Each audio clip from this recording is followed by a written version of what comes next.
नमस्कार, आपका स्वागत है। आप देख रहे हैं द न्यूज। आपके साथ मैं सृष्टि मिश्रा, पत्रकार जी। बहुत दिनों के बाद आपसे थोड़ी बातचीत हो जाए और यहाँ पर हम डिबेट में पत्रकार जी को इसलिए लाए हैं क्योंकि पत्रकार जी बताएंगे कि तीसरे चरण का मतदान कैसा रहा। देखिए, मैं ग्राउंड रिपोर्ट पे भी गई थी पत्रकार जी, और कुछ कुछ जगह पर बिल्कुल तगड़ी फाइट है। मैनपुरी हो गई, बाकी जगहों पर अमेठी की भी फाइट तगड़ी होने वाली थी, लेकिन राहुल गांधी ने वहां रास्ता बदल लिया।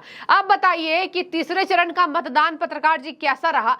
अमित शाह कह रहे हैं कि तीसरे चरण में ही हमें 190 सीटें से ज्यादा आ चुकी है, और इसी बीच यहां पर विपक्ष कह रहा है कि हालत खराब है मोदी जी की, तो झूठ बोल रहे हैं। नया टॉपिक ले आए हैं, मुस्लिम की आबादी बढ़ रही है, हिंदुओं की घट रही है, हालत इनकी खस्ता है। बताइए किसकी हालत कितनी पतली है, और चौथे चरण के मतदान में क्या रहेगा आंकड़ा। आप पुराने हैं, समझ से आप जानते भी होंगे कि क्या रहेगा, किन सीटों पर कैसी फाइट होगी। तो थोड़ा सा एनालिसिस करके बताइए कि क्या रहेगा तीसरे चरण का रिजल्ट, और बाकी पहले और दूसरे चरण का भी, और चौथे चरण का कैसा होने वाला, क्या कहेंगे आज। दोस्तों नमस्कार, मैं अजय पत्रकार। अब देखिए, आपको एग्जैक्ट सीट तो हम लोग बता नहीं सकते हैं क्योंकि चुनाव आचार संहिता लागू। मगर आपको हम ये बता रहे हैं कहाँ त्रिकोणीय फाइट है, कहाँ दो कोणीय फाइट। देखिए, मैं आपको क्लियर कर दूं कि थर्ड फेज के बाद 280 सीटों में मतदान हो गया है और 263 सीटों पे होना है। चौथा जब चरण हो जाएगा 13 तारीख को, 13 मई को, तब 379 सीटों पे मतदान हो चुका होगा। फर्स्ट चरण में 102 सीटें थी, 102 में 66.70% मतदान हुआ है, जबकि होना पहले, इसके पहले जो मतदान हुआ था लगभग 70%, मतलब घट गया, 2-2.5-3% कम हुआ।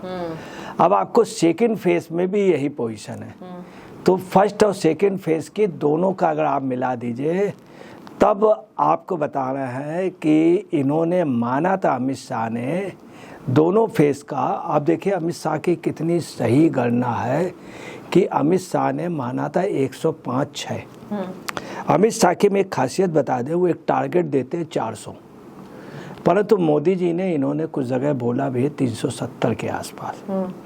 खैर वो तो रहा होगा, मगर इस चुनाव में उन्होंने क्लियर कर दिया। अब आइए फर्स्ट फेज।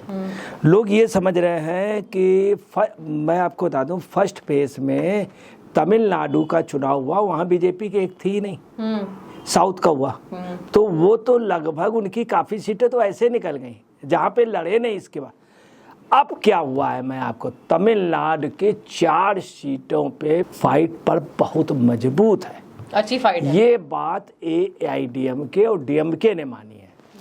DMK ने अभी मीटिंग की है, मीटिंग करके इंडिया गठबंधन से ये पूछा अपने उनसे कि इन 9 सीटों में बीजेपी कैसे टॉप पे लड़ गई।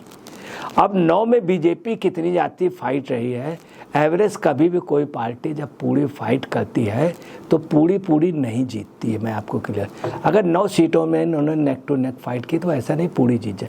मगर कुछ भी हो, मैं आचार संहिता के लागू होने के बावजूद इस बात को दावे के साथ कह रहा हूँ कि भाजपा का वहाँ खाता खुल गया है। ये लोग वो भी मान रहे हैं। अब वहाँ का अन्ना मलाई का पूरे देश में डिमांड है। अब आप आइए कि वहाँ की ये पोजीशन रही कि बीजेपी ने, मतलब विपक्ष मान रहा है कि भाजपा हर जगह फाइट की। अब एक समस्या ये आ रही है कि आप ये देखिए कि पूरे देश में अगर आप पार्टी न लड़ती तो कांग्रेस दिल्ली में होती, कांग्रेस पंजाब में होती, कांग्रेस गुजरात में होती, गुजरात में भी होती, मगर आप पार्टी 35 सीटों पे वहाँ पे सेकंड नंबर पे रही, 6 MLA उनके जीते। अब क्या यही पोजीशन राजद की है बिहार में? हकीकत है दिल्ली में आप पार्टी लड़ रही, पंजाब में आप पार्टी लड़ रही, हरियाणा की एक सीट में आप लड़ रही, और गुजरात के जो 26 उसमें हुए हैं उसमें कांग्रेस नहीं लड़ी, आपको जो 2 मिले थे उस जगह लड़ी है आप। अब समस्या है प्रत्येक प्रदेश में कांग्रेस नहीं लड़ रही, उनके प्रत्याशी ही नहीं है। यूपी की 80 सीटों में इनको 17 सीटें मिली। अब यहाँ ऐसा नहीं कि 80 पूरी कांग्रेस जीत जाएगी। तो एक चीज़ है कि मैं आपको बता रहा हूँ कि ऐसी पोजीशन में कांग्रेस की सरकार बनने की कोई संभावना, जब उतनी सीटें नहीं लड़े ना उतनी सीटें मिलने की। दूसरी बात, उनका ये मैथ है कि 100 का आंकड़ा हो जाए, 100 के आंकड़े के करीब पहुँच जाए कांग्रेस का संकल्प पिछले बार तो 100 भी नहीं थी। बीजेपी का संकल्प 400 का है। अब कौन क्या होगा ये तो रिजल्ट में निकलेगा। अब आप आइए असम में जहाँ है वहाँ पे कांग्रेस बिल्कुल नहीं, बंगाल में कांग्रेस बिल्कुल नहीं है, बिल्कुल नहीं। अब आपको बता रहे हैं जहाँ पर वहाँ चौथे चरण में टीएमसी सिर्फ एक सूत्रीय कार्यक्रम में लगी है, किसी तरह से चौधरी को हराना है, किसी तरह से। स्पष्ट उन्होंने कह दिया कि मैंने चौधरी कारण समझौता नहीं किया, और ममता बनर्जी भी कह रहे हैं उनके नेता। तो समस्या ये है कि इनके अगेंस्ट में कौन है, हर जगह दूसरी पार्टी। अब चौथे चरण की आपको जो सबसे चौंकाने वाली बात बता रहे हैं, चौथे चरण में जहां मतदान होने जा रहा है उसमें मैं आपको क्लियर कर दूं कि वहां पर आंध्र प्रदेश और तेलंगाना, इन जगह आपको बता रहे हैं 25 सीटें आंध्र प्रदेश में हैं, 17 तेलंगाना में हैं। इन दोनों जगह आपको बता रहे हैं बीजेपी बिल्कुल थी नहीं, आंध्रा में बिल्कुल नील थी, तेलंगाना में थोड़ी बहुत थी। आज की डेट की जो पोजीशन है, 13 तारीख को मतदान है, हर जगह बीजेपी लड़ रही है। हाँ। इधर क्या हुआ कि एक नई मैथ आ गई तेलंगाना में, एकाएक कांग्रेस आ गई। कांग्रेस आने का वजह ये रहा कि बीआरएस का जो आपसे समझौता हुआ, अब बीआरएस के हटने से क्या हुआ, वहाँ पे गैप हुआ। और बीआरएस के कुछ लीडर जैसे वहाँ के मेन जो पहले चीफ मिनिस्टर थे, इनसे पहले इनके फादर, उनकी एक बेटी चली गई कांग्रेस में, तो वहाँ एक नया दल आ गया कांग्रेस, वो फाइट कर रहा। तो कांग्रेस और बीआरएस और बीजेपी ऐसे, उसमें बीजेपी आगे आ गई और फाइट क्या हो गई, बीजेपी वर्सेस कांग्रेस। तो वहाँ दो कोड़ी है। यही पोजीशन तेलंगाना में हो गई। तेलंगाना की हम आपको बता रहे हैं, हैदराबाद में कुछ गलियों में, रेशम वाली गली पे, पट्टी पे, कई जगह ऐसी है कभी भी कोई एंट्री नहीं कर पाया, कभी भी कोई एंट्री नहीं कर पाया। अब वहाँ पे बीजेपी का जबरदस्त मजबूत आधार है। वहाँ कई जगह पसमानदा मुस्लिम में मैं आपको बता रहा हूँ, वहाँ बड़ा ताजुब है। जो बीजेपी की प्रत्याशी माधवी लता वहाँ अंदर जाके प्रचार ही नहीं कर रही, वहाँ रुकती हैं, बैठती हैं, लोग उनका अंदर से समर्थन कर रहे हैं और खुल के समर्थन। आप समझ लें ओवैसी की ये पोजीशन, ओवैसी ने पहली बार लाइव में मोटरसाइकिल से और हाथ से उतर कर पर्चे किया लोगों से, मतलब हालत खराब है। तो आपको बता रहे हैं कि कई नेताओं की सीट फंस गई। आपको बता रहे हैं अभी मैनपुरी में चुनाव हुआ और रामपुर वहाँ पे हुआ, तो वहाँ पे ये पोजीशन रहा कि सपा में ही एक बहुत बड़ा लीडर, मुस्लिम लीडर, वो सपा के अंदर से घात। मैनपुरी में ये पोजीशन रही कि जबरदस्त फाइट हुई, जबरदस्त फाइट हुई।